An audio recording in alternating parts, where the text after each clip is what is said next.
If you're new to mini painting, under no circumstances should you ever buy this tool.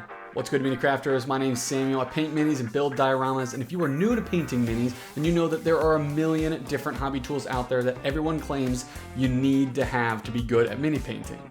But I think there's only a few must-have tools that you need to succeed and to enjoy the hobby. So today I'm going to be giving you my top 10 hobby tools that I think you should add to your hobby desk today. I'm also going to be throwing in 2 tools that I don't think you need to be good at mini painting, so stick around to see what those are. Cue the intro.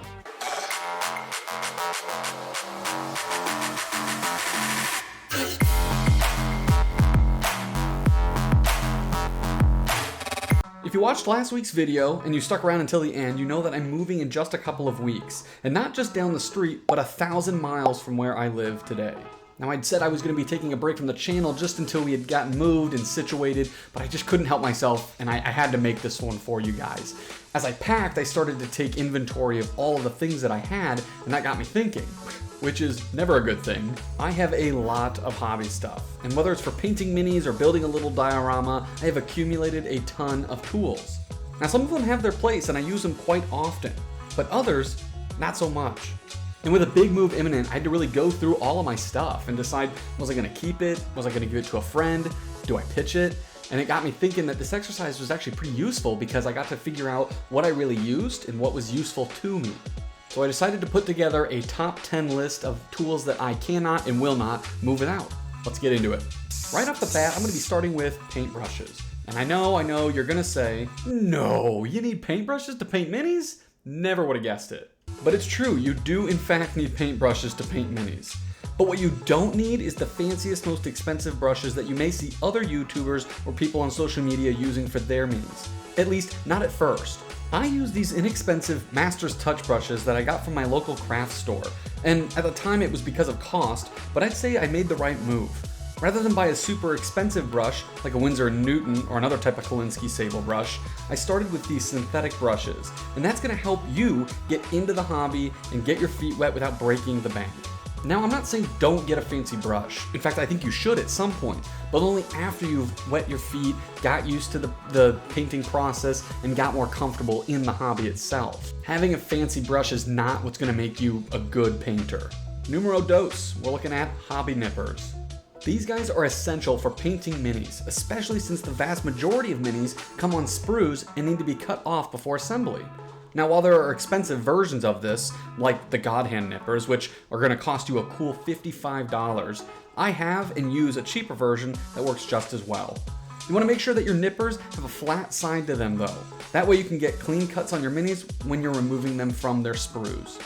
Now this is number 3, and this is something that I would actually encourage you to splurge a bit on, and this is going to be your wet palette.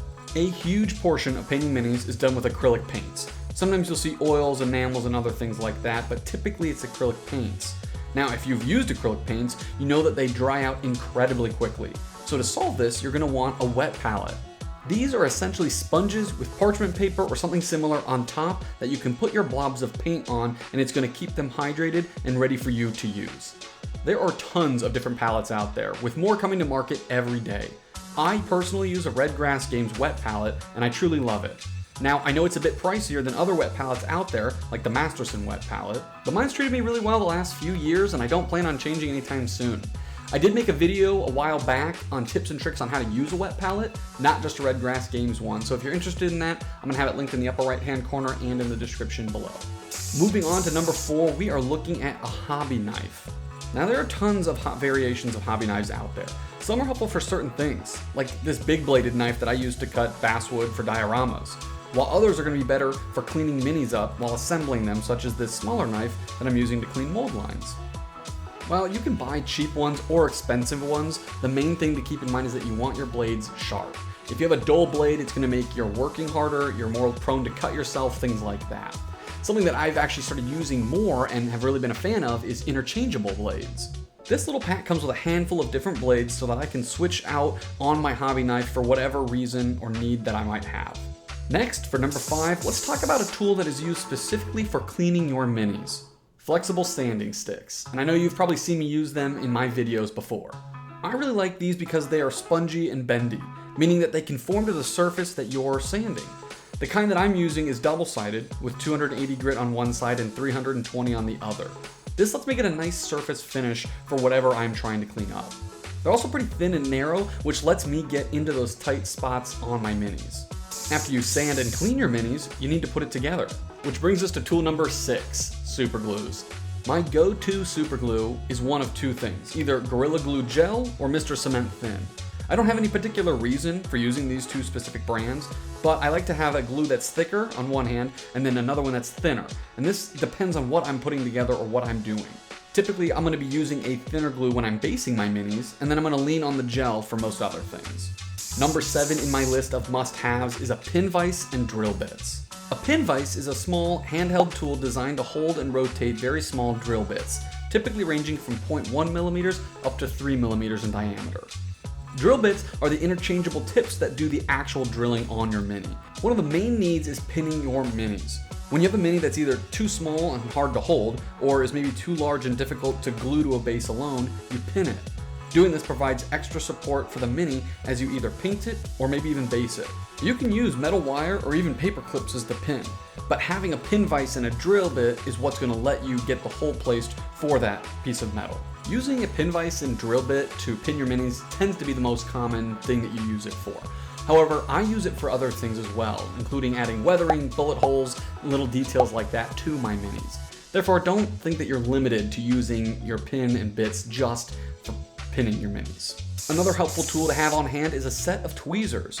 They are extremely helpful for picking up small bits to hold them in place while gluing, or maybe grabbing individual little leaves for your next diorama. I mean, come on, we're painting little mini soldiers and building little scenes. Is there a limit to what you can use tweezers for? I have a set of tweezers with different ends on them, and I like this because some are better suited for certain tasks than others. I'm especially fond of the curved tweezer end so that I can get into little spaces and areas while still being able to see what I'm doing. Like most of these tools, number 9 has many variations out there, and this is the paint handle. You should have this in your toolkit. Many painters tout the Games Workshop handle for its ergonomic design and easy base holding ability. But I have an alternative that works pretty well, and that's going to be a cork.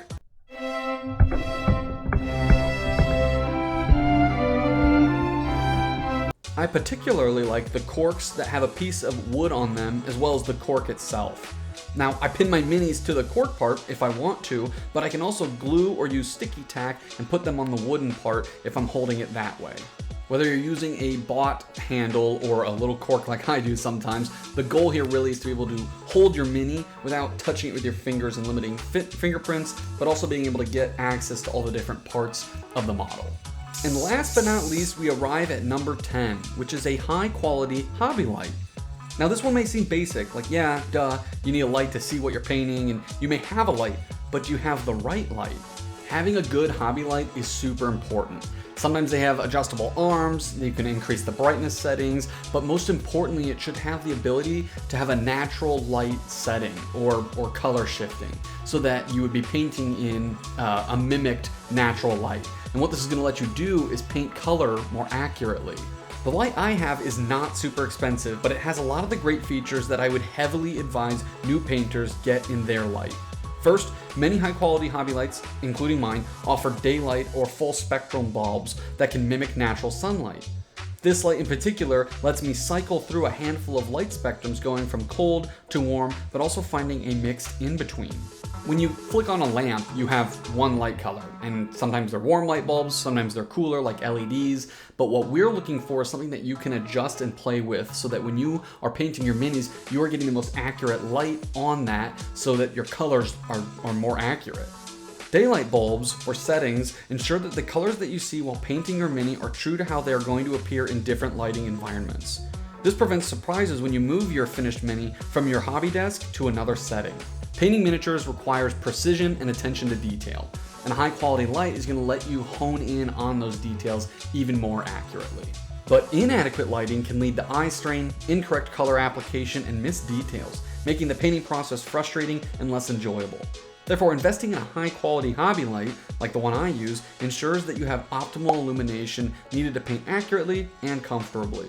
This is going to result in you having a better quality miniature and a more enjoyable hobby experience overall. you likely read the title of the video and you're probably wondering what are the 2 hobby tools that I'm thinking that you don't need to get started mini painting. But before I share those, I want to say that you may already have these tools, or you may end up saying, Samuel, I think you do need these tools. So take what I say with a grain of salt. This is just my opinion on what I think is absolutely necessary for a new time mini painter and the tools that they're going to need to get started. The first is an airbrush. This is a super common tool that many mini painters use and vouch for. And there's nothing wrong with using one. However, I just don't think it's necessary right out of the gate. My advice would be get used to brush control, getting down the basic techniques, and get comfortable painting with a brush first. Then, once you get to a point where you feel that you have a good grasp of the basics, then you can consider getting one. But everyone moves at their own speed. Personally, I feel like you should get down the basics of using a hand brush before jumping to using an airbrush. I just don't feel that new mini painters should shell out a ton of cash to get an airbrush thinking that the tool alone is what's going to make them a great painter. The second tool that I don't think you need is a paint mixer. Now, I know, this one is a little bit in the gray area, but hear me out. Paint mixers like this are expensive, and that's because they weren't really made or intended for miniature painting. Most actually are meant to be used medically. And until they bring the cost of these down, or there's something that's made specifically for miniature painting, I just can't advise that a new mini painter buy one of these. What can I say? I think I just like the good old-fashioned. And that is it. That's my 10 top tools that I think new painters should get, and my 2 that I don't think you really need. But what do you think? Did I miss anything? I'd love it if you dropped a comment below sharing your favorite hobby tool, whether I mentioned it or not. Thanks for watching, everyone. I hope you found this list of essential tools helpful, and if you're new to the world of mini painting and you're interested in picking up any of the tools that I talked about here today, I'm gonna have links to those down in the description below. Those are affiliate links, and so if you click them and buy those tools, the channel gets a little bit of kickback at no extra cost to you. Every purchase goes towards helping me create more content like this. It's also gonna help me and my wife move 1,000 miles, so I'd really appreciate it if you would consider doing that. And if you like these types of videos where I give tips and tricks and things like that, make sure to like the video, share with your hobby nerd friends, and subscribe if you haven't already. That's gonna do it for this one, you guys. Until next time, keep on crafting.